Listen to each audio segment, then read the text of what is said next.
AJ, you're just bitter because you're not going to be at BPCon with us. That's all. Yeah, what the is up with that? The three of us are there. When the three of you were at Limitless, you're like, oh, Kyle, you got to come to Limitless. The three of us are going to be there. We could record a live episode. You absolutely have to be there. And you wouldn't let it go. And then all of a sudden we get to BPCon and me, Jay, and Mauricio are going to be there. And AJ's like, I'm not going.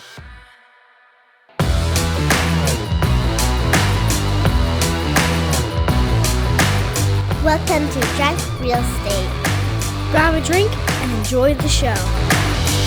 Hey there, welcome to episode 64 of Drunk Real Estate. I am Kyle Wilson, Ashley Wilson's husband, and we got the gang all together. We're just coming down for Limitless, being all together, having that great little time, and now we're back. So, hey, Jay, how's it going, man? Why do you always go with Jay? You always start with Jay, always. Because Jay joins first. I always tell you, it's the order of entry. This is how it shows on my screen. I go just showed down. up 3 seconds ago after going to the bathroom. Well, AJ's, I don't want to call her assistant, her executive partner person. Okay, I'm jumping in here. I'm doing well, and I need to do my plug at the beginning of the episode because this is important. So our friends over at AAOA, the American Apartment Owners Association, just announced they're going to be doing a conference in Laguna on October 16th. So for any of my apartment friends who are looking for an amazing networking and education opportunity, I'm going to try and make it out to Laguna Beach on October 16th. But check out AAOA Rental Housing Conference, and I'll put the link in the YouTube description. I mean, there's worse places to go for a conference, I guess, right? Well, so Mauricio, are you going to be there? I don't know. Did you read that off a teleprompter? I did not read it up. Well, I was looking at the webpage. I just wanted to make sure I got the I can right. see it. I can see the teleprompter on the reflection of your glasses. You know, these glasses do not have lenses. Why do you wear those glasses with no lenses? That's what I really want to know. Fake Why glasses? do you wear glasses with no lenses? It's my brand. He makes them look smart. He thinks it makes him look smart by wearing glasses. But if I wear my regular glasses, I got the glare. Does anybody else wear glasses without lens? If you do, please drop a comment. Somebody explain to me. Somebody normal explain that to me in the comments. Mauricio, I need you to prove to me you have lenses in your glasses now. I just feel like so. I know. Like, I don't know if I can believe people with glasses anymore. I feel like Jay just got 10% dumber now than me knowing that his glasses aren't real. I don't even need glasses. That's the funny thing. Tonight, real quick, I am drinking Circumference Cab 2022. Is that the same bottle from last week?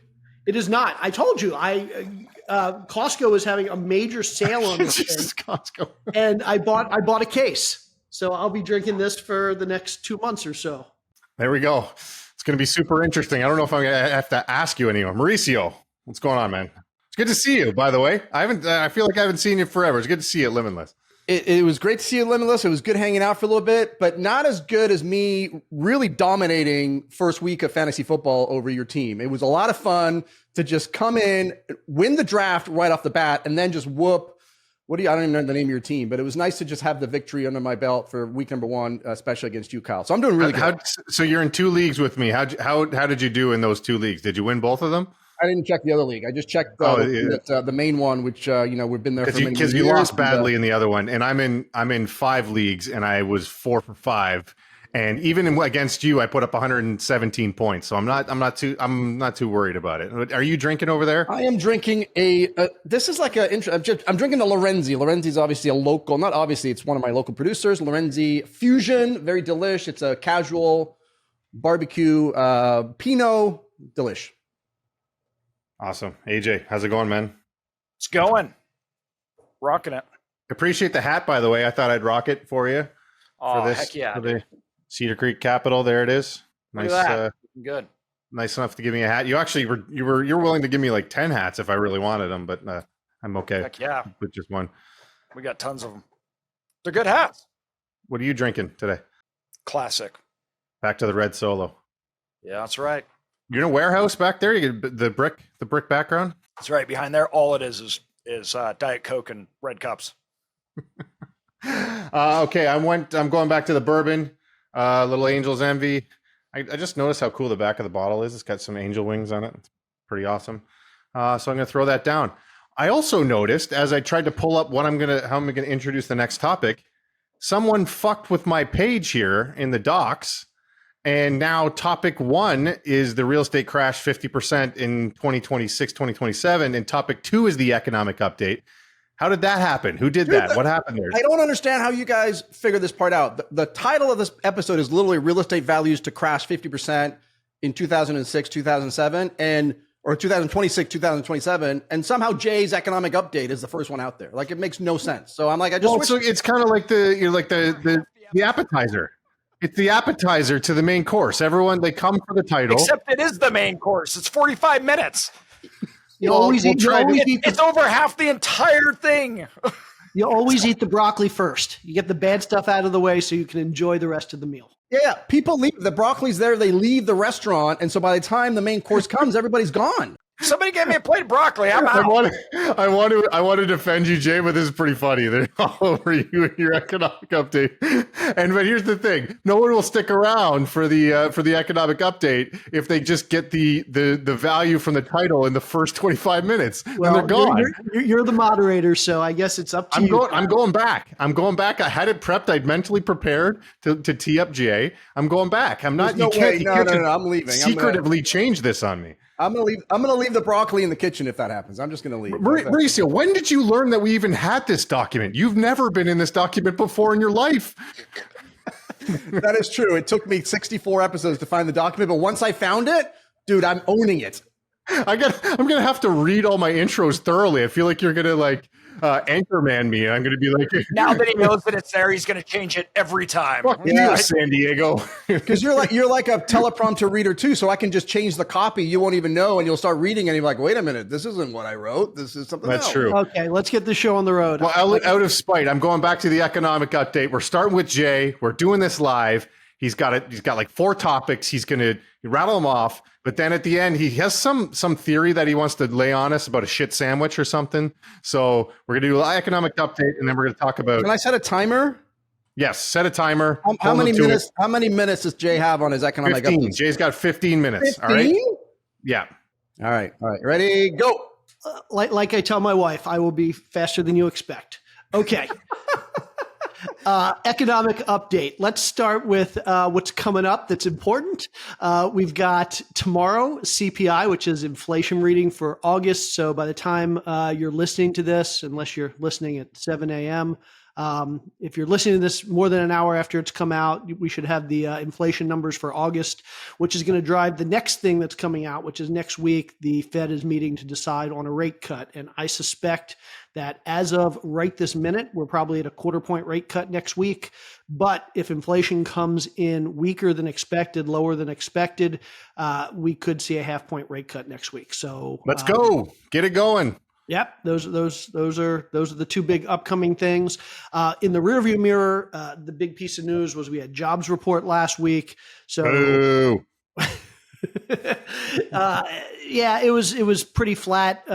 Markets didn't react much. Basically, we added 142,000 jobs in August, which was lower than in some previous months, but higher than expected. Which still needs to be revised next month, and then at the yearly too. So should we just take like 80,000 off the top right there, So that was the other announcement as part of the jobs announcement was we were revised down about 90,000 jobs for the last 2 months. So was that in addition to the 800 and something thousand? Or no, because that's the annual. The annual is different than the monthly revision. So we got to wait till next year, and then they'll revise it down another 70,000. So then we'll know, okay, we were actually under 100,000, which is below replacement for population growth, which I'm not an economist, but I think that's probably bad. So we're basically already in a recession. Is that what we're saying? We haven't called it yet? I'm not sure. I mean, I gave a long presentation today on the economy to a real estate group here in Florida. And my take was, no, we're not quite there yet, but I think we're heading in that direction. I mean, I've been saying that for a while, but so anyway, that's the unemployment number. On the bright side, unemployment rate dropped a bit to 4.2% from 4.3%. So on the bright side, that didn't spike up even more like we've seen over the last couple months.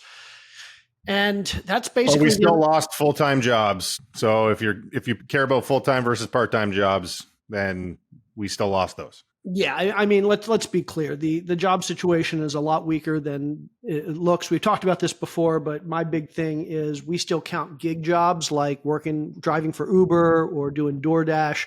We count that as employment. But the reality is most people that do that only last 6 months. 90% of people that drive for Uber are gone within 6 months. So they're not making money. But for those 6 months, if they fill out a survey, they're saying I'm employed, and it looks like they're employed. But the reality is, can you call it employment if you're losing money for 6 months? No. Yeah. So, I wonder what, by the way, I wonder what the numbers would be on unemployment or employment if you were limited to counting one job per individual. So that if somebody had 3 jobs, like I had a regular job, but I also drove an Uber and I also did Amazon delivery, that even though I had 2 jobs or 3 jobs, it only counted as one. I wonder what the real numbers would be there. Because a lot of people are having multiple jobs, as you know, Jay. Yeah, I don't have the data in front of me, but there's a lot of ways to slice and dice the jobs data. And there's certainly a lot of multiple job holders these days. So that's not disputable. I mean, look at AJ. AJ holds down at least 5 or 6 different jobs. He's got 6 businesses. He's like the CEO of one. He's the COO of another. I mean, he's got 6 jobs himself. Yeah. I do want to. Kyle mentioned this thing that I'm calling the shit sandwich, and I want to talk about it because I was putting together this presentation for this real estate group, talking about the economy today. And one of the things that I came across was this graph, which I'll describe it for those that aren't watching. And it's a little convoluted even if you are looking at it.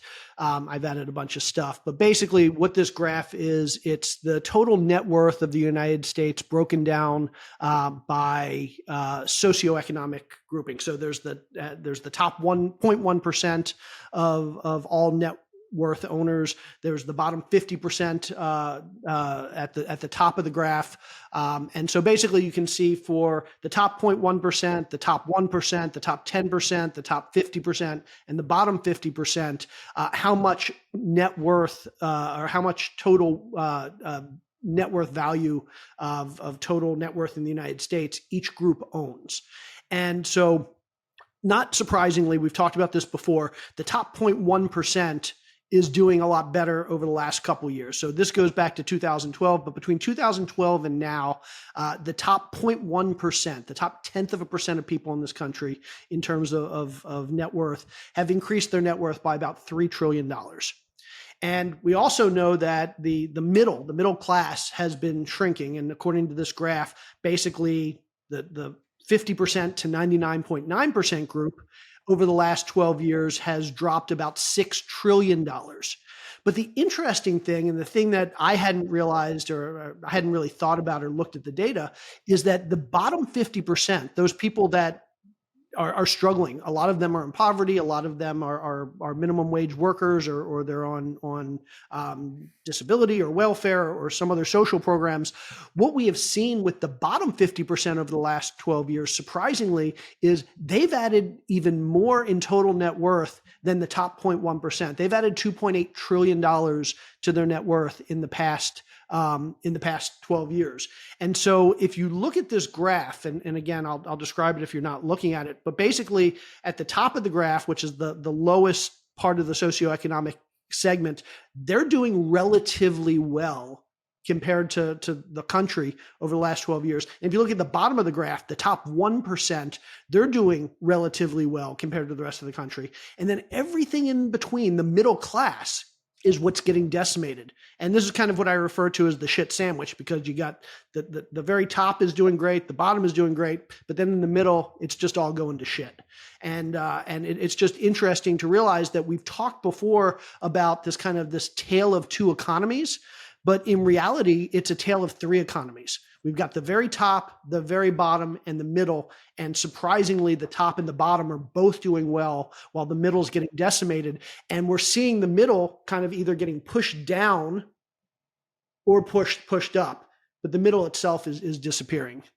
I think the first thing that comes to mind is just one word, and that's inflation. Like just the top 1% or top 1.1% obviously have a lot of assets. They have a lot of real estate. They have a lot of stocks.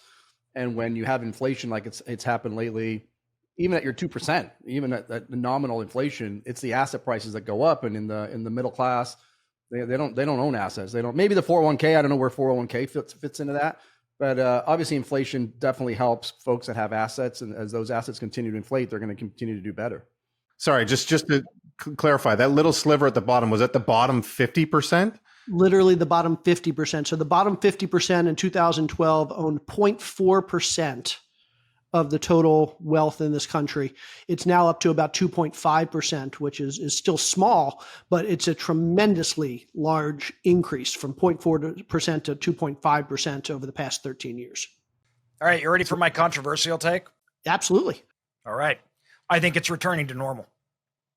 So the middle class, as we know it today, became that way through the 90s and early 2000s through the use of debt and debt only. If you go back to any other period in the United States, the middle class didn't live the way that it lives today, not even close. If you go to the 1950s, the middle class looked nothing like it does today. They did not have multiple cars, entertainments, or homes. That was not like a thing, right? And the homeowners that did have a home, their home was on average 700 square feet. It had no garages. There was no pavement and no normal appliances. It was less than 30% of all homes even had like the basics of what we get today as renters. And so I think when you look at what's happened, we have been very much spoiled in the last 20 years. And the middle class benefited the most from that because the 70s and 80s, we collateralized consumer debt. That allowed the middle class to consume and buy like they've never bought before. So all of a sudden you have this generation that was expanding. At the same time, the ability to purchase things expanded. So if you go back the generation previous to the baby boomers, over 30% of their entire income went to just food. 30% of their income went to just food. That is staggering compared to what we see today. And the list kind of goes on. So they didn't take vacations, right? I don't know about you guys growing up, but I don't know how many vacations you took to Hawaii that your mom and dad got you on planes and all went out and paid for, right? That it's not something that really happened. That was very much newer in the 90s or 2000s. The middle class did not travel. They did not have paid vacation. They did not have retirement plans. And their hospital costs were much higher than they are today. So I think what we're seeing is we are seeing this return back to, listen, you have to, so comparison of homes, middle class homes alone. Today, the average is 25,000 square feet. It has all utilities.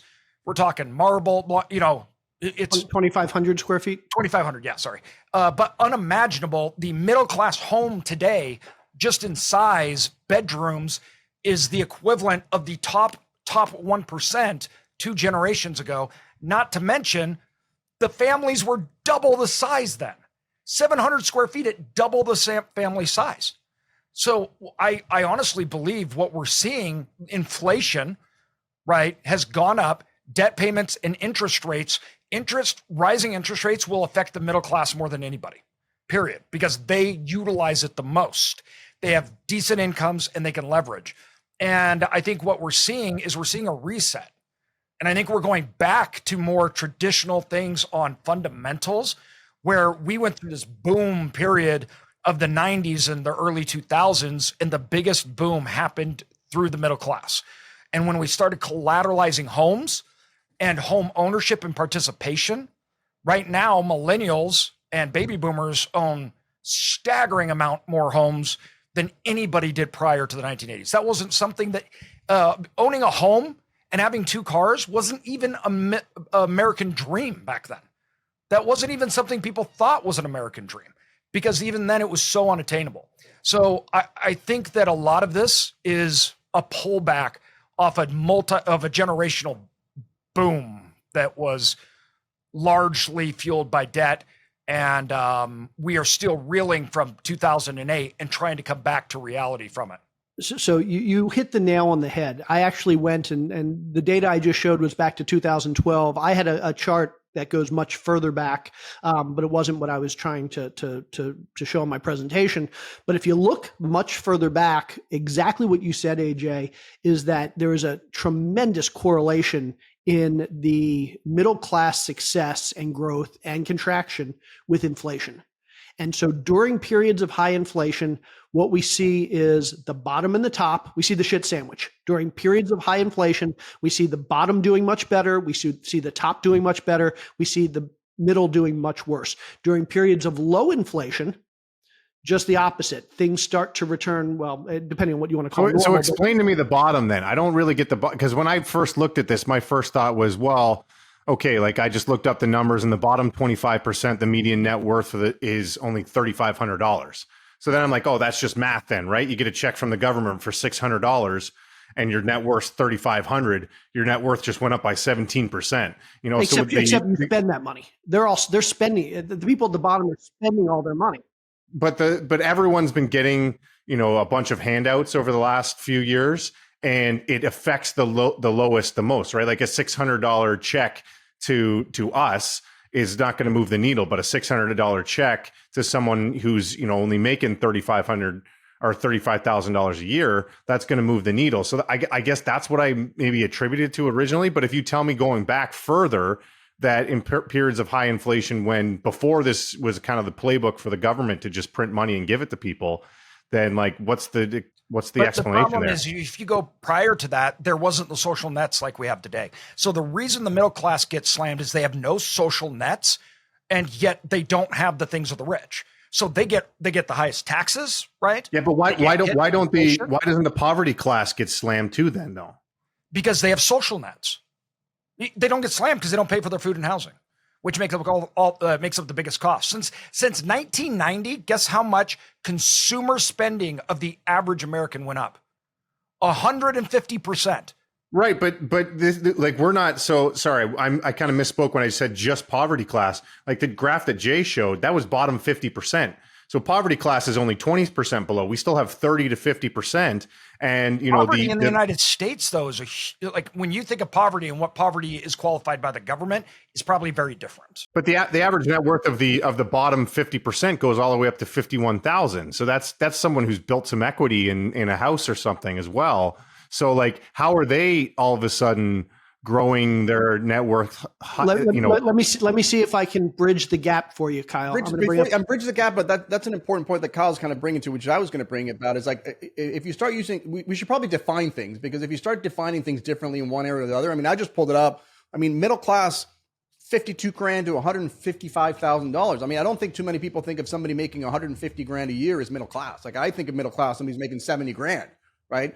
If your graph includes people that are making 150 grand, and then it's like, okay, well then, you know, so that's because you and I are old, Mauricio. We remember when making 70 grand was a whole lot of money. Well, it depends on where you live. 70 grand in Idaho, that's a lot of money. If you make $150,000 in Idaho, you're upper middle class.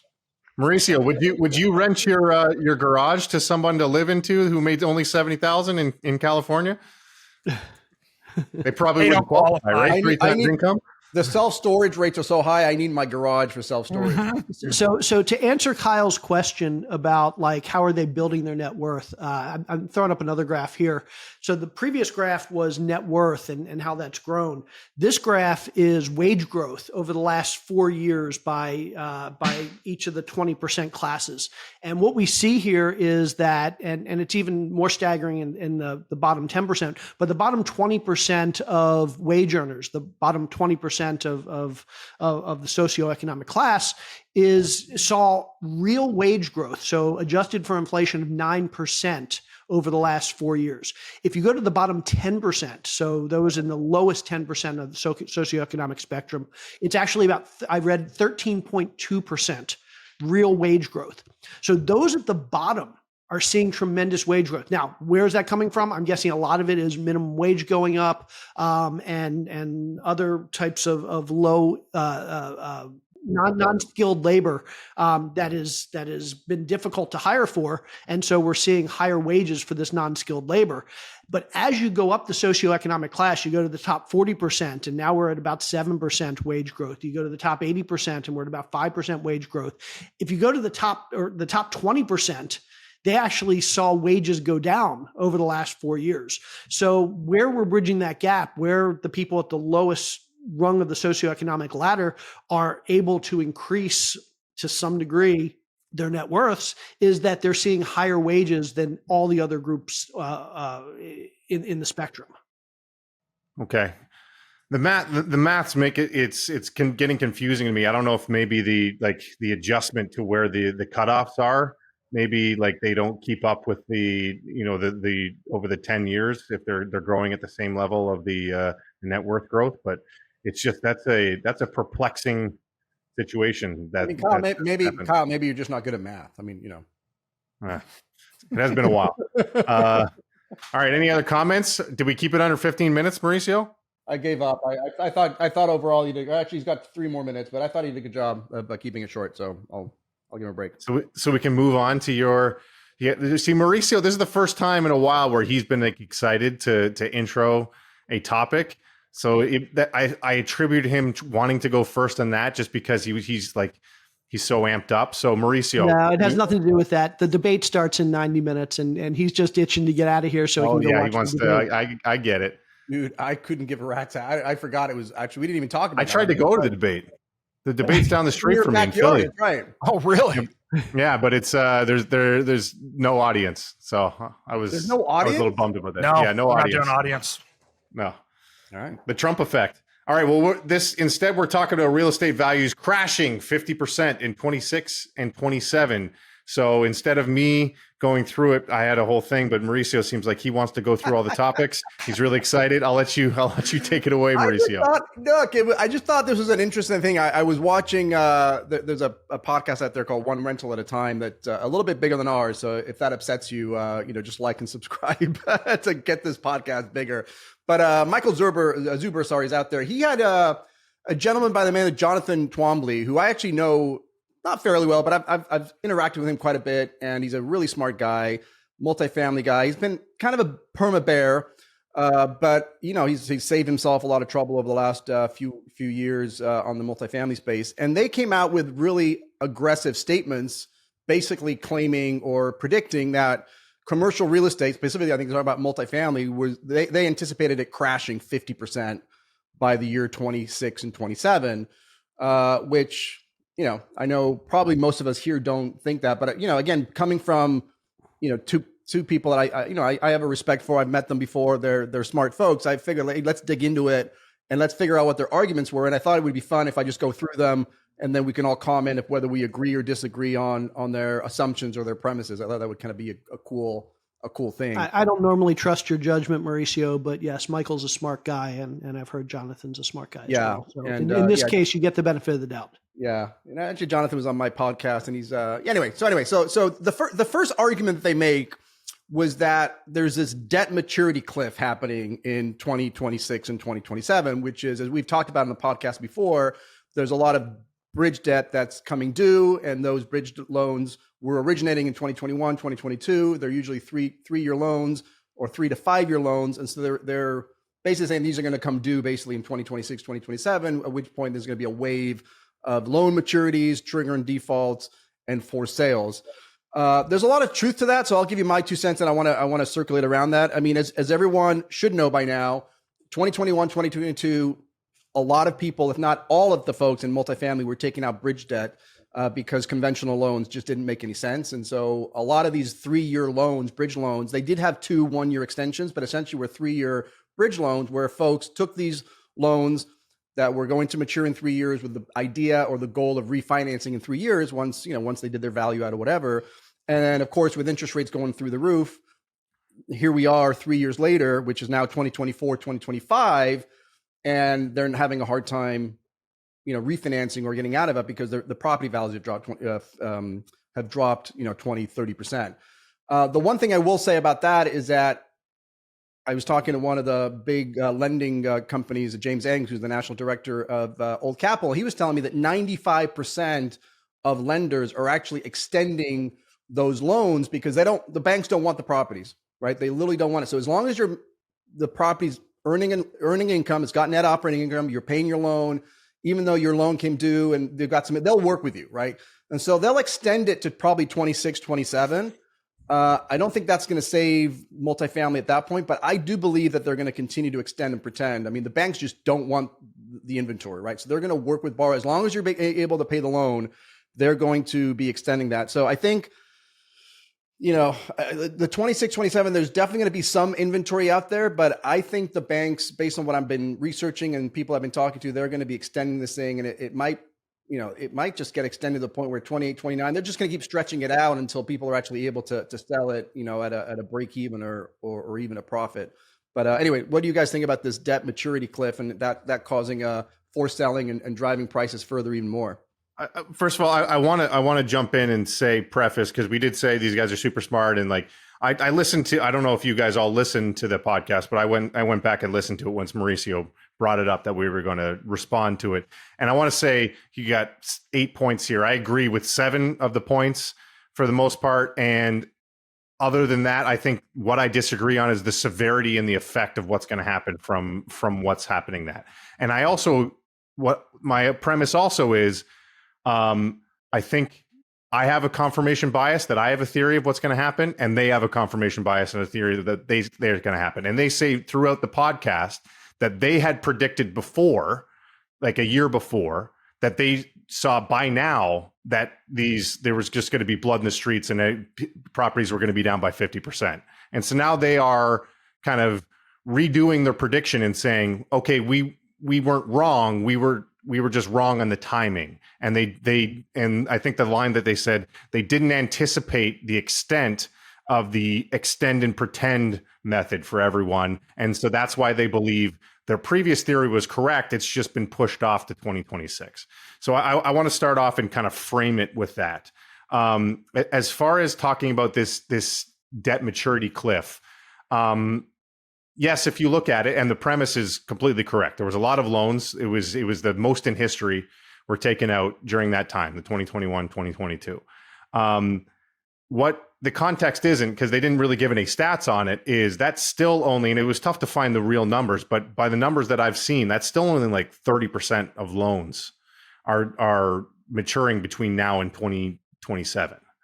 So it's not yes, that's a big number, but once again, that's 2.5 years from now, and it's still only 30%, and a lot can happen between now and then. So it's not. To your point, though, there's a couple things that it's premised on. The interest rates don't change, right? And the incomes haven't gone up since they took the maturity. They talk about the date. They talk about interest rates. They talk about when they're coming due. It doesn't mean that the assets are underwater. It doesn't mean that they're going belly up. So the first thing is, at a certain interest rate, right? Yes, it's on the table. We are, though, I think we're more odds of interest rates being lower and all these properties being able to refi than not.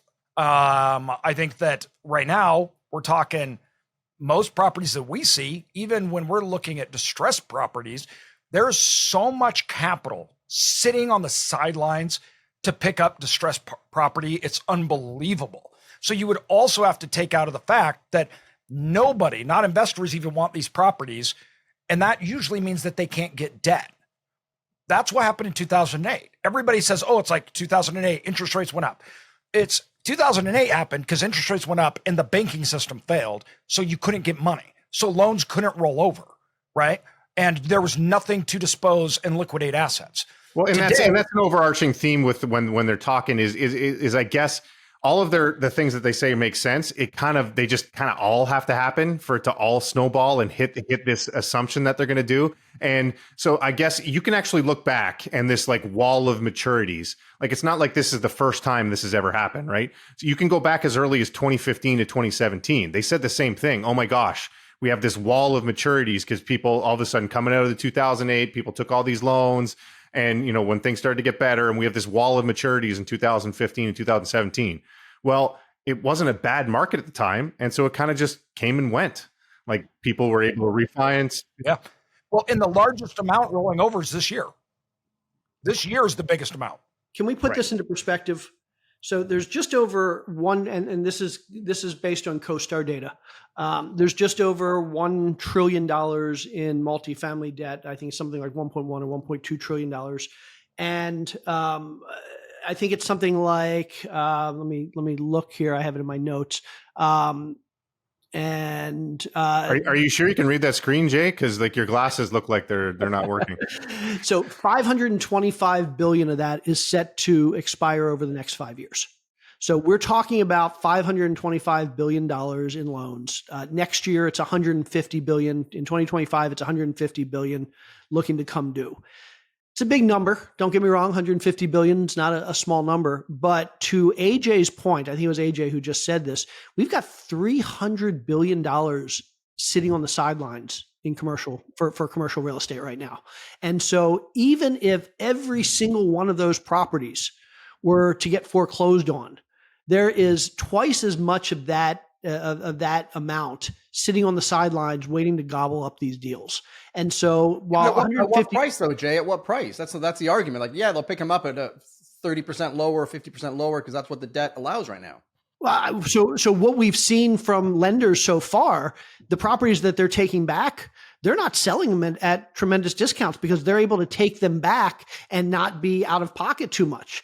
Those properties that were originated in 2020, 2021, even beginning of 2022 have seen significant rent growth. So NOI is up. It's just the cap rates that are down. And cap rates being down doesn't necessarily impact the banks. What the banks care about is the NOI. The banks care about whether or not they have enough cash flow to support the mortgage payments. And DCR is really dependent on interest rates as well. So yeah, but that's a key point that I think the prices have come down.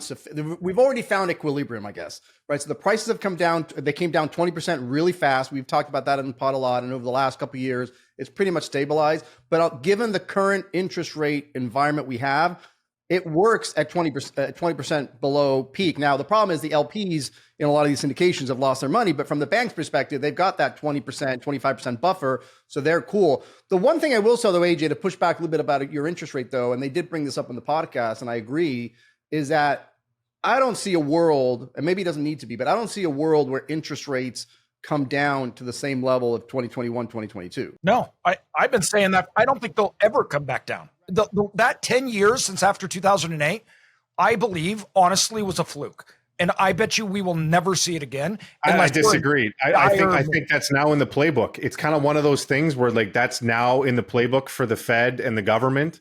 And so the moment we have some other thing where like, oh, this is going to be a crisis, like that's immediately like an easy button for them to hit.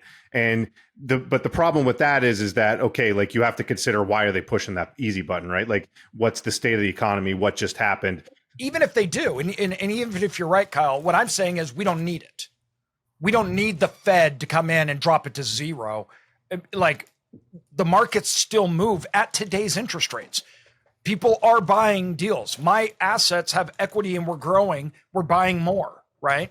So at today's interest rates, a lot of people I think are so blinded during that 10-year period when they forget that prior to that, interest rates were always what we would consider today high.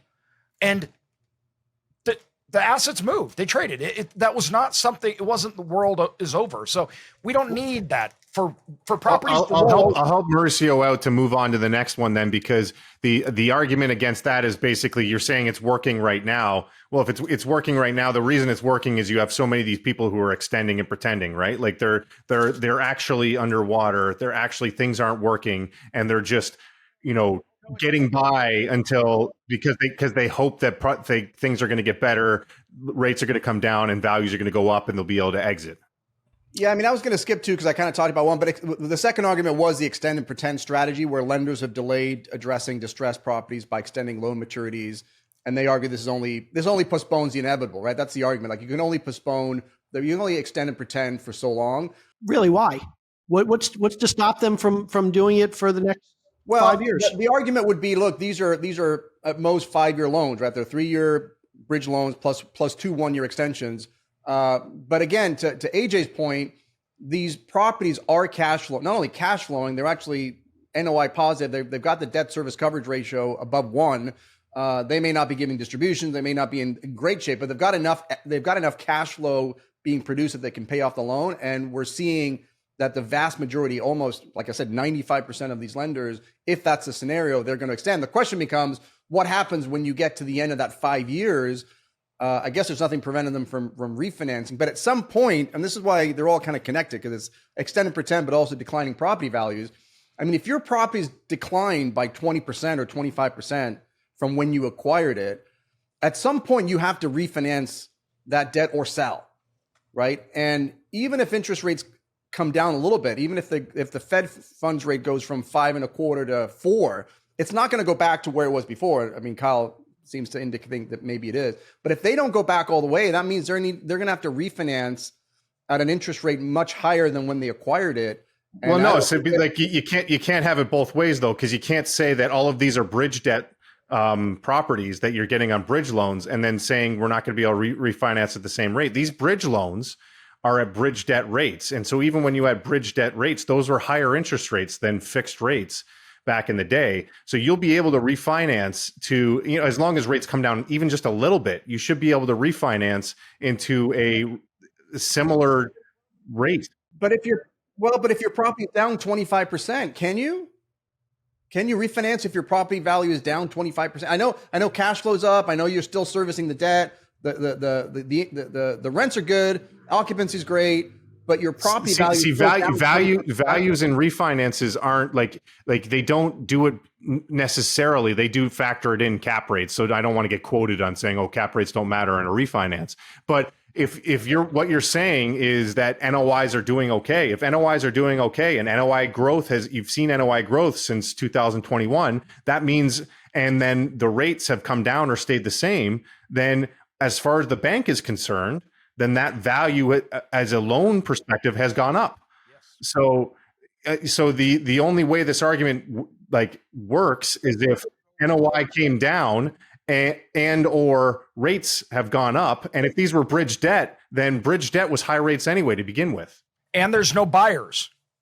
I mean, it's like you have to have the bank go wrong. You have to have your income go wrong. You have to think. That's why 2008 was so unprecedented, right? That's why it was the largest crash we've ever had. That's why housing dropped on and on and on and on, because it was everything. It was a perfect storm. Now, the other thing you have to realize is, though, banks are so much more conservative today than they were back then. So even the health of the loans on the books, right, they are into the percentage that the banks hold. So it's not a domino effect, first of all.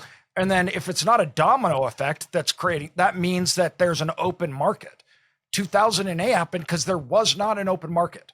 The market collapsed. There's no financing, there's no funding, there's no buyers, there was no sellers anymore. It literally ended, stopped. And that was on the housing market, which then trickled down. So it's not that there won't be distress. And I think that's what I want to make sure is really important. Because CRE overall is a combination of a bunch of different asset classes that are not correlated. So to say that CRE is that's not really, you know what I mean? You may have one perfect example is hotels. Office buildings have had it really, really rough. We've seen defaults. We've seen things get taken back, but that didn't mean that multifamily, industrial, storage, whatever it may be, had those same effects. Okay, let me jump in with some data because I think context is really important here. And one of the mistakes I see people make a lot when it comes to the data is our memories are bad, and we never really knew the data. We just knew how we felt, and we kind of substitute emotion for data. And if I ask a lot of people, not you guys, because I'm sure you guys know the answer, but if I ask a lot of people, how much did real estate drop in 2008? I'm probably going to hear numbers like 50% or 40% or 30%. People felt like across the nation, real estate values just got absolutely decimated and things got cut in half overnight. The reality is in 2008 or after 2008, real estate values dropped about 16 or 17% nationwide. Still a big number, don't get me wrong, but it's not the emotional number that a lot of us kind of feel inside, which is like, oh my God, we saw 30, 40, 50% drops. In some areas we did, but on a national basis, it was less than 20%. If I were to ask you guys, multifamily back after 2008, what was the delinquency rate at the peak? What percentage of multifamily properties after 2008 actually? The loan delinquency rate? Yeah. Oh, I'm sure it went up by 2%. Okay. So here's the graph from Freddie Mac. Basically, our peak, which was in 2011, was just under 0.4%. Now, what we see here, But Freddie Mac too, though. If you consider other, like, because I'm looking at right now, if you look at all CMBS and everything in multifamily right now, our delinquency rate's about 4.5. So yeah, absolutely. But my point is that this number is going to be a lot lower than what people think it is. Most people are going to assume just emotion that properties are failing left and right.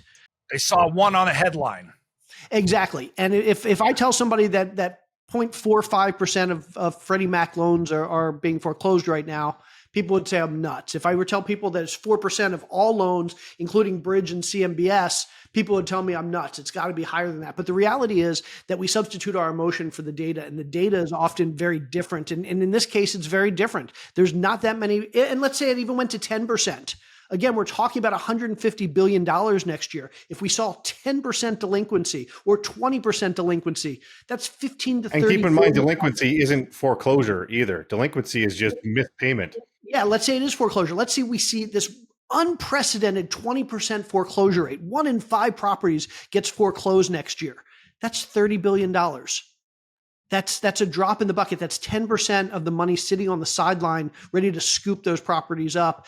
And there are plenty of other properties that are going to retain their value. And so I just And don't. two, everybody says, but the banks. Well, the bank's balance sheet, as far as commercial goes, is teeny. You're talking about less than 3% for a lot of these banks, that their assets, their paper that backs assets are on like office or commercial. It is a very small amount that these banks hold. So even if they lost 100% of their loans went bad, all of them, you're talking about the average bank is 2% maybe of their total assets.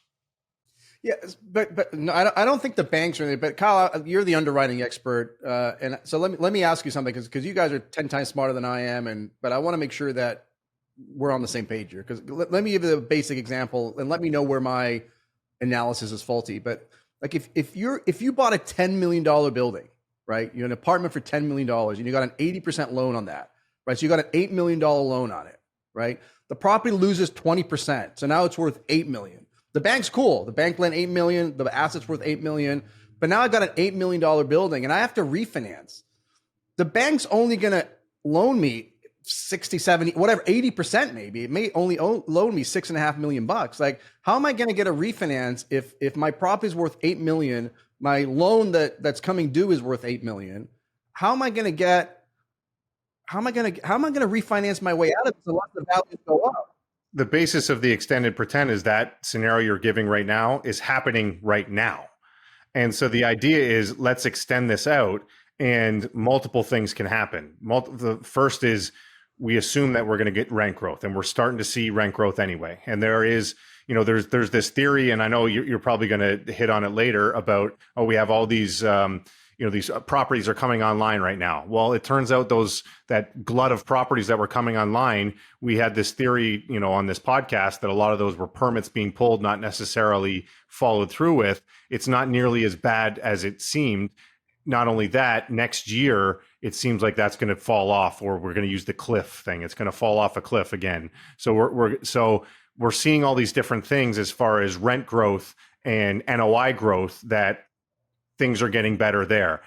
The other side is, the amount that you can lend is directly tied to what the interest rates are, because they're based off of DSCR. And, when you talk about, 70 LTV, as I'll say again, that's the biggest thing, right? Isn't that the biggest thing with extend and pretend? It's the DCR. It's not the equity. Exactly. Because the equity level worked at 3%. So it's not like a lot of people think they're failing because they lost money. And so now we're extending and pretending like they're not failing. No, it's because the DCR changed because interest rates went up. And so now that equity that was 20% under their new levels, it's not. And so what they're doing is they're going, okay, well, it's the interest rate that is driving the valuation problem, not the property. The property's not failing, right? And yes, we're not going to see interest rates come down to zero again, but they should move. Like the Fed themselves, it's, hey, we're moving down towards neutral rate. Like, and they themselves say it's somewhere between 2.5 and 3.5, kind of in there. That's kind of the general consensus. So like, we still have a long way to come down. And so theoretically, to AJ's point, once those rates come down, then the DSCR, our ability to hit that DSCR goes up, and therefore our loan proceeds go back up. So a little bit of NOI growth and the rates coming down, the extend pretend, that's the theory behind the extend and pretend. Now, those things could go wrong, but I think you're in the minority if you believe that over the next, until 2027, we're not going to have any rent growth, and we're also not going to see any rates come down. Although I may not be in the minority to think so. So we all know interest rates. The Fed funds are going to get cut next week, probably 25 basis point. The question is, what is it going to look like a year from now? And the real question is, what's going to happen with inflation? Are they going to be able to cut down to what you just mentioned, 3%, or is it going to get down? Inflation is going to rear its ugly head, and they're going to have to start pausing and either. Well, let's not argue with that. They didn't use that argument in the podcast, so I didn't prepare for it. But they did talk about, so we kind of talked about number 3, because they did talk about the declining property values, right? So commercial real estate prices have been already dropped by around 20%. Well, let me throw a little chart up that I love from my boys at Green Street over here, where they show this is the last 7 years of property values, and you can see the peak. And your boys at Green Street, you hang out with them often? Actually, no. My wife actually knows one of them, so yes, thank you very much. Okay, you win. So they're not my boys; they're my wife's the one who knows everybody. We talk about we're mainly talking about apartments here, but you could show self-storage is on here, industrial, all these different asset types, and for the most part, most of them, it's a pretty clear that we've either bottomed or on the way back up. Because if you look at apartments, like it shows the clear peak. It's coming down. We had a bit of a pause, came down, and now we are, for the beginning of this year of 2024, we're on back up the upslope as far as the change in values. So most indications that I've seen have shown that we are on either at the bottom or on the upswing here. Well, so and the ones that aren't, these are like secular dying industries. So the ones that aren't are office and malls, which everybody's known that. Banks have known that. Don't lump malls in with office. Actually, malls are an interesting scenario where malls died before all this, and malls are kind of a weird resurgence thing. For I feel like they got rid of all the they kind of culled the herd, and now the malls that are left are these like trophy assets, and they kind of met their equilibrium. So malls are they've been on the upswing, and they didn't even really see a dip. That's not what your chart showed. You want me to throw it back up? It does. Yeah. It looks like malls were dying on there. So malls are the dark blue down here, and they bottomed out back in 2020, COVID time. Oh, so they're not negative 40, they're negative 39. Got it. Well, but they did go down negative 40, but that was prior to 2020. They're not dying. They're just they're the biggest failure of all commercial real estate, but they're having a resurgence. They're coming back.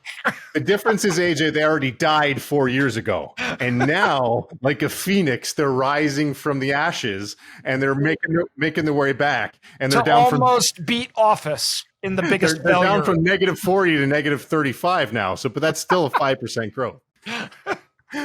Okay. All right, Mauricio, what's the next point you want to hit on here? Should we skip we already kind of talked about declining property values. So the next one was the liquidity problem, which is really having to do with the banks really tightening lending standards. So even though, people want to refinance, there's going to be a liquidity crunch similar to what happened in 2007, 2008, which I think we've talked a little bit about. AJ, you disagree with that. You think that the banks are doing just fine. They are more liquid than they've ever been. They're nothing like 2008. And they've gotten more conservative. And we've seen them actually how they're doing. Not to mention that you have to include the amount of funds. So prior to 2008, the number of real estate investment groups, both in hedge funds, private equity, everything else, was relatively small. Well, there was no such thing as a syndication before 2012, right? Mauricio? Like basically 2012, like that's the birth of the syndication. And all of a sudden that brought all this money. People, the common folk could invest in large multifamily. Yeah, I mean, yeah, that's when it started. I mean, 2017, I think, is when it really just blew up, and it was like, yeah, just going crazy. Yeah, So no, you have all that money now out there. Yeah. And I want to throw a quote back at them, and this is a little cheeky. I don't want them to get mad at me and hate bomb our YouTube They're or not something. watching the show, Kyle. Say Yeah, I whatever know you they're not want. watching. Say whatever you want. They're 4 times bigger than us, so maybe they'll come back and watch it. But the one guy, Jonathan, said it's not like there's a machine that will just spit out money whenever somebody needs it. And I felt like saying back to him, well, in multifamily, there kind of is, especially like there's 2 machines. They're called Fannie and Freddie, and their only job is to lend. And if you even go back through, we got a loan in March of COVID. So if you remember, COVID hit like February, March, we literally got a loan from Freddie Mac during like when COVID was the most uncertain time ever. So there is a machine. The CMBS market was almost shutting down during that time. It was shut down. There was 0 loans other than that, but Fannie and Freddie still churned out loans. So there is kind of a machine that spews out loans for multifamily. It's a little bit tougher for self-storage and such, but that's why, AJ, your LTVs are usually a little bit lower. Oh, way lower. We put 40% down now. And this is the thing that I like when we hear this in some of these asset classes. The equity level in most of, when you look at storage and everything like that, the income to equity, right, is different than the DCR that is affected by interest rates. And so I don't think you can say it's the same thing because it's not. That's why banks will extend and pretend. If your income went down so low, you lost all your equity because your income dropped, and now it's not worth at the same level what it was before and the equity's gone, that's totally different. That is not the same situation. And that's not what's happening. Another thing to keep in mind is that the government is always going to do what's in the best interest of the banks, which is in the best interest of investors. I mean, we just saw today the Fed announced last summer, the Fed came out and said they're going to raise reserve requirements on banks by 19%. Basically, they're going to make banks hold an extra 19%. And that was supposed to go into effect right about now. And today they came back and they said, nope, never mind. That was too much. Basically, the banks complained and said, we don't want to keep that much cash. We don't have that much cash. And they more than cut it in half. And now it's 9% increase in reserves. And so at the end of the day, I mean, the government is going to support the banks. The government is going to support lending because the government recognizes that if they don't keep money moving through the system, that everything's going to come crashing down. And that was something that happened in 2008. And while I think it was probably good that lending tightened that much in 2008 to kind of curb the crash, I think by the same token, the government doesn't want that to happen again. They don't want, but it has been happening, and I want to do a quick. I'll do my plug now instead of the end of the show. But I had James Ang, who's one of the big lenders at Old Capital, on my podcast, Real Estate Syndicate Live, Tuesdays 11:30, and he said that the lending standards have already been tightening as of right now. Like they're actually going in and checking things and audited things that they weren't doing before, like even like rent rolls and stuff like that. They will actually now require you to show the bank statements to show the money in, which before they didn't do that. And so the banking, the standards are already tightening up, and I don't think the liquidity problem is going to be that big of a deal moving forward. Can I move on to the next one, Mauricio? Or because I'm a little confused. Like Mauricio, for the first time has figured out that we have this sheet. We're episode 64. He's for the first time figured out that we have this sheet every week that goes through what we're going to talk about. And this is the first time he's ever been in it. And now he's chirping me in the actual sheet because I'm making notes as we go about what we're going to talk about next. And he's making jokes in the sheet. So I think we created a monster here. So the next one was asked. I thought this was interesting. Well, hold on, Mauricio, real quick. I do want to hit on something first. Yeah, go ahead. So I think that hearing us, a lot of people may be like, all right, you guys are in it. You're in commercial real estate, so your heads are in the sand, right? Now, I want to preface this because we don't know what could happen. Could all reset real estate prices go to zero? Of course. But 2, I went through 2008 and we stopped buying in 2006 because we believed that valuations no longer made sense. And the debt was upside down. We did not believe it was sustainable. And I wasn't buying in 2006 either, but then once again, I was graduating from college. So I was, So I think the point is though, is if we're looking at the data and if we did believe that, we would stop buying. I do have a problem with, I know people that are going up and they're saying things on podcasts and on stage, and they're out buying. So it does get me a little confused when the very people that are out saying we have this cliff and mortgage rates are going to drop, yet they are taking people's money and investing. And I've seen that a lot lately. And I think the reason, because it makes you sound really smart when you say I see a bubble and it's going to pop, right? You sound conservative, right? You're looking out for it. Exactly. Maybe they're just lulling everybody. They just want to take all the deals themselves, and they don't want people to look for them. They just want all the deals, which that's a great strategy to be had. So I guess I get worried about that too, because like Jay said, you have crises and you have asset classes that can go under, but to not play the game because you think that there's a chance that one asset class might get hurt, and you can buy great deals that are cash flowing assets at tremendously.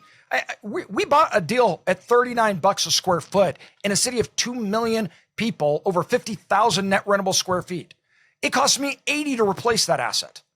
$80. I mean, it cash flows like great. There's people aren't wanting to buy them because they're scared.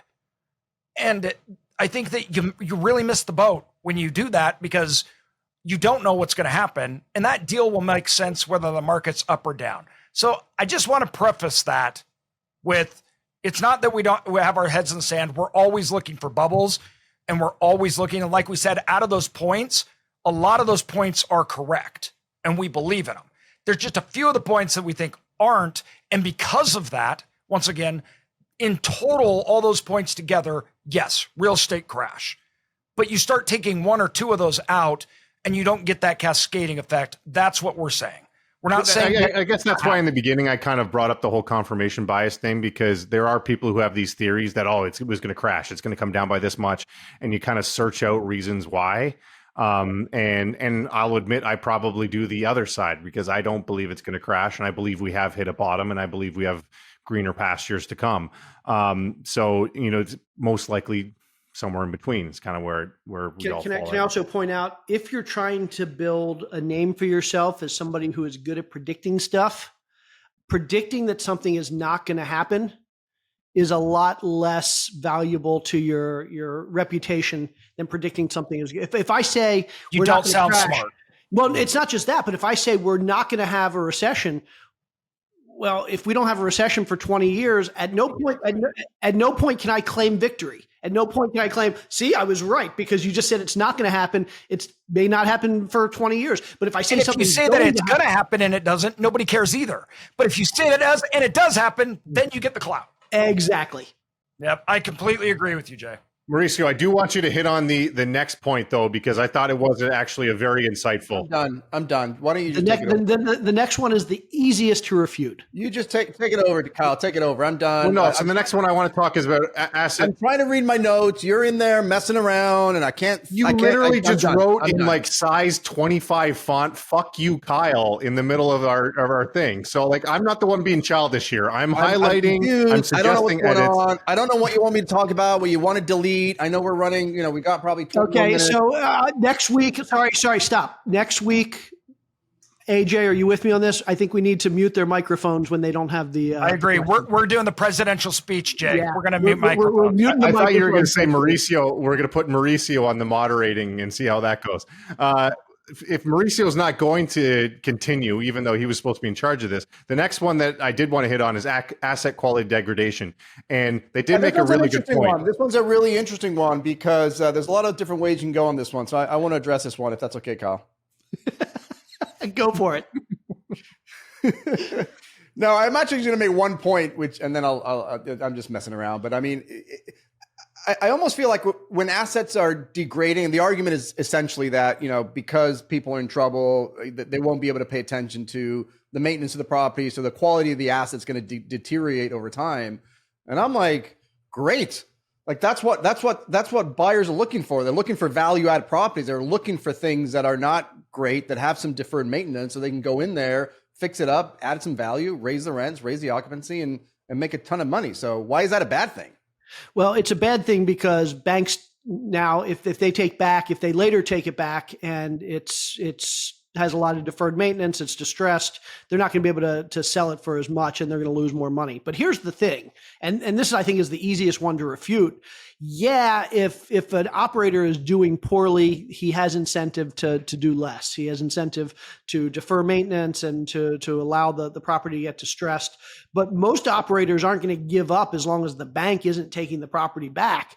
But if the bank does take the property back, it's almost certain that the property is going to go into disrepair, because the bank, they're not property managers. They're not asset managers. The banks are not good. We learned this in 2008. The banks are not good at holding on to these properties between the time they take it back and the time they get it resold. And they're going to lose more value by taking the property back and reselling it than they will just by trying to extend and extend and extend. But is that what they're doing though? Aren't they? The banks are, from what I'm seeing, the banks aren't taking them back and selling them. The banks are already negotiating with the seller, the $300 million, the 300, whatever the number was on the sidelines. They're already in communication with those buyers, and they're already talking to them before they take it. It's like, hey, I'm going to take over this property. I don't know. I don't want it. I don't know what to do with it. I don't know. I'm a bank. I'm not a property owner. Will you buy it? I'll give you a discount. I'll sell it to you at par. Isn't that how it works? I mean, that works in non-judicial foreclosure states where they don't have to go through a year of foreclosure process. And where the seller is willing. I mean, this is happening though. Like this is happening, and I do agree with them that this is an issue. My only argument against it, because I don't really have an argument against the premise. My only argument against it is I don't see it being a big enough issue to really affect things. We are seeing this real time live happening. We have a property that we continue to offer on. We've been going through this for 6 months. 6 months, we make an offer on this property. The bank's involved. They're already underwater. They're to the point where they're going to have to reduce the amount of the loan. It's just by how much if they don't want to take this in a foreclosure. So we make an offer. A month goes by. They go through all these different things. They try to get back to us, and they're like, okay, let's get some more clarity in what you're doing. We go out and look at the property, and because this property is underwater, the property owner isn't putting any money into it. So when a unit comes up to be turned, they don't put any money into the turn and nobody rents it. And so every single month, this property is getting worse and worse. It's getting less occupied and more deteriorated because the bank is dragging their feet and trying to figure out, okay, how are we going to make this work? What are we going to do? So we've offered on this 5 times, and every single time we make an offer, it goes down. So this is a real thing that is happening. I guess I don't see it happening that often. It's one of those things where the more concern that I'm seeing is that we will see, because of the lack of transactions. We went through a time where like these properties kept getting improved like crazy. Like all these B-class properties were really nice because 2 or 3 operators had bought them in the last 10 years, gone in and done their quote unquote value add and made them nice. Well, now we're going through a little time where they're not going to get as improved. So that, we're not going to have as many of these properties that are like not the value add thing isn't going to happen as often. But I just don't see it happening to the extent where it really moves the needle enough, I guess is my only argument against it.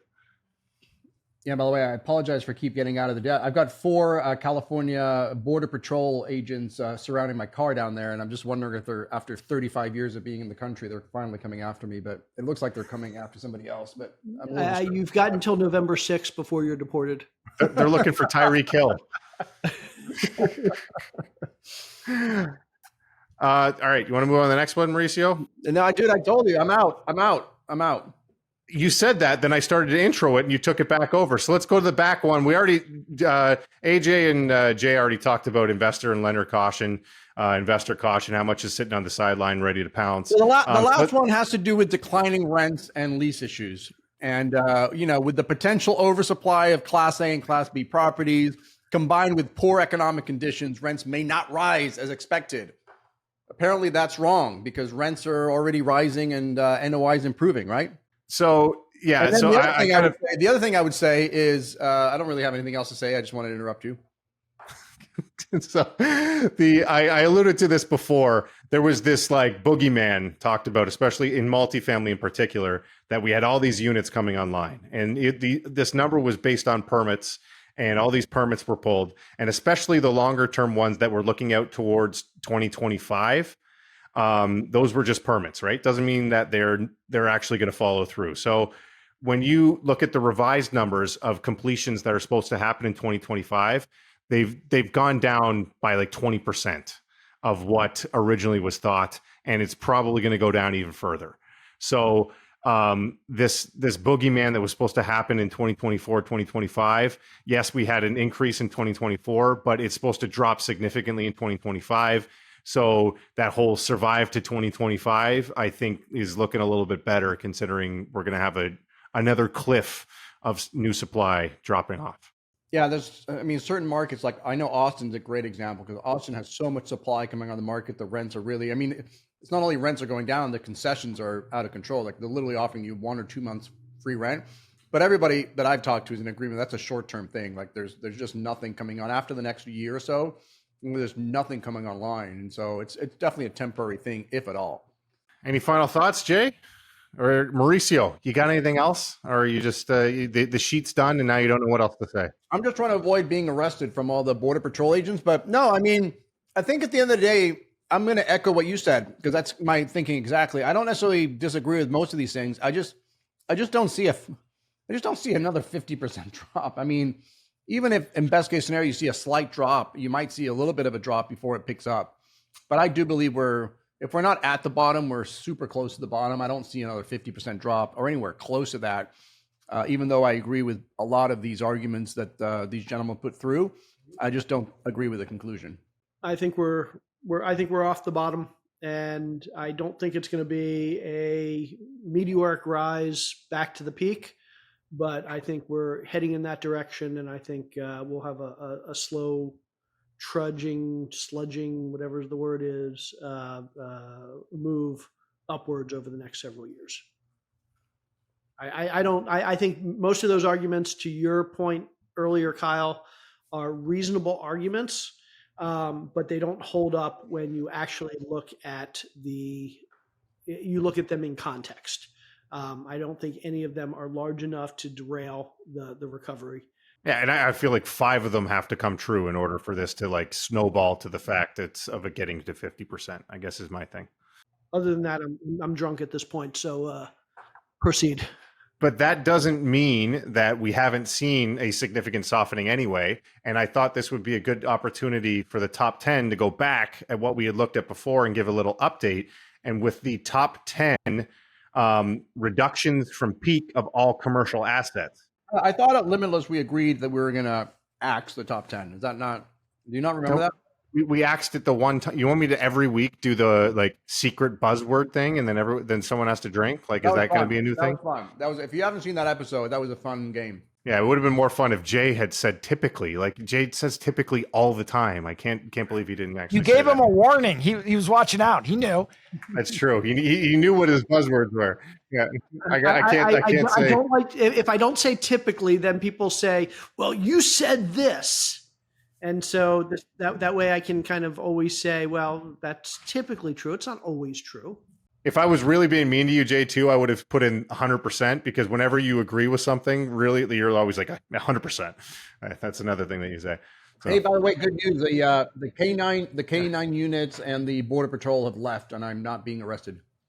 Oh, good. We were really worried there, Mauricio. I'm glad. Thanks for clearing that up. All right. Okay, this is the top 10 for obviously the number 1 is the biggest reduction since the recent peak in pricing. So number 10, manufactured home and parks. That's down 14% from the peak. Number 9, data centers down 16%. Industrial also down 16%. Healthcare down 18%. Net lease, so that's your like triple net lease. That's down 19%. Apartments down 20%. Self-storage down 21%. And then it says core sector. I don't even know what that means. And then office, obviously, way up there at the top. Gold jacket, green jacket, who gives a shit? Down 37%. So if you want to talk about down 50%, office, they technically, if you look at the graph I looked at before, they haven't, there's still room for them to keep going down. So maybe office will hit their prediction of 50%. What about tiny homes? I thought they were struggling. Tiny homes, yeah. I last checked, Mauricio went from 10,000 tiny homes, so now we're up to 10,700. So actually, that's huge growth. So by at this time, like 2053, it'll be on the asset class list.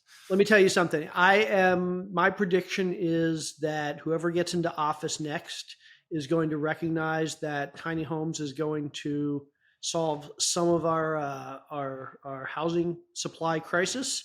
And they're going to pressure states to start allowing for additional zoning for tiny home communities. And so I think there's already some communities in certain areas that are doing it, and they're charging like $200,000 for these little tiny homes that are like 700 square feet. It's kind of nuts, and they're on top of each other. It's nuts, but it's also better than the alternative, not having them. And I think it's going to be a movement, and I think we're going to need the federal government to push the state and local governments to allow it. But I think it's going to happen over the next administration. There's my prediction. That's what you mean by better, Jay. Those people who are buying the $200,000 houses would be renting from me if it didn't exist. So I mean, better for them, worse for us. Okay, I wanted to bring up one more thing for a quick game. I wanted your guys' opinion. Apparently, the internet's blowing up. Do you wash your feet when you take a shower? No. I mean, who goes below the thighs? No. Once a month, I'll really dig in. If there's no hair, there's no washing. To me, it's one of those like as needed are the feet. Like if your feet, like if you walked out on in the dirt, like, okay, I'm going to wash my feet, but for the just I got general socks and purpose. shoes on. I change my socks regularly.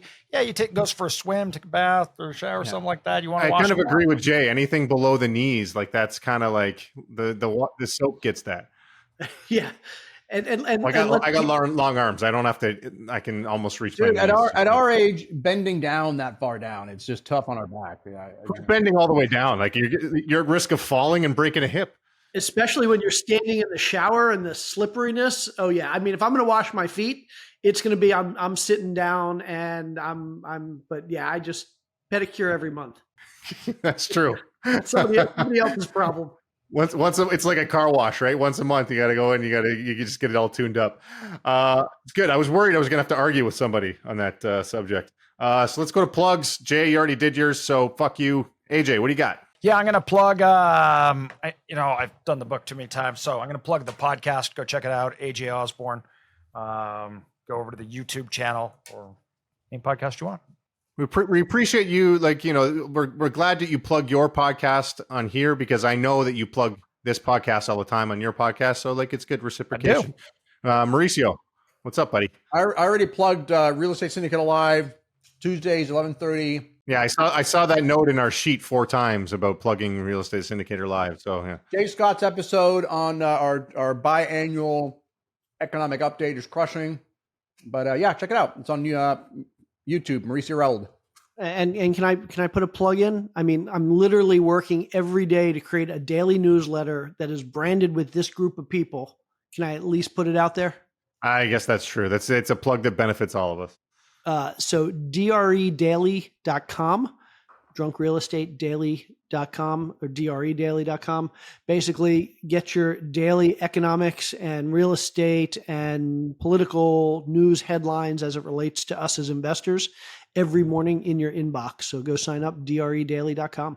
Get there. Actually, I was going to steal your plug because I was going to say everyone here except AJ apparently is going to Cancun for the Bigger Pockets conference. And don't we have a discount code, don't we, Jay?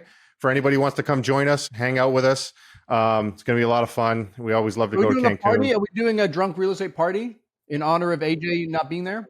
We can't because AJ's not going to be there. Are you going to? You want to send a cardboard cutout for us? Yeah. AJ? Can you get a cutout? Sure, I'll give you a cutout. ship it on your plane. Maybe just put it on your plane. It'll be like the Uber Eats, how you can get things delivered. You could just have your cutout delivered to Cancun with your plane. I believe that if you use the sign up, the coupon code Conference Connect for your Bigger Pocket sign up, you get $500 off. All right. I do have to plug Badass Investor too. Go check her out. She's going to be at the conference. That's all I got. Anything else, guys? We good? Good episode. Jay kept his segment under 15 minutes. I thought it was great. So we maybe we'll keep that format from now on. There you go. Let's go watch the debate. Let's go watch the debate. I think RFK is going to win. My drink is gone. I'm going to go hit the head. I will see you next Tuesday.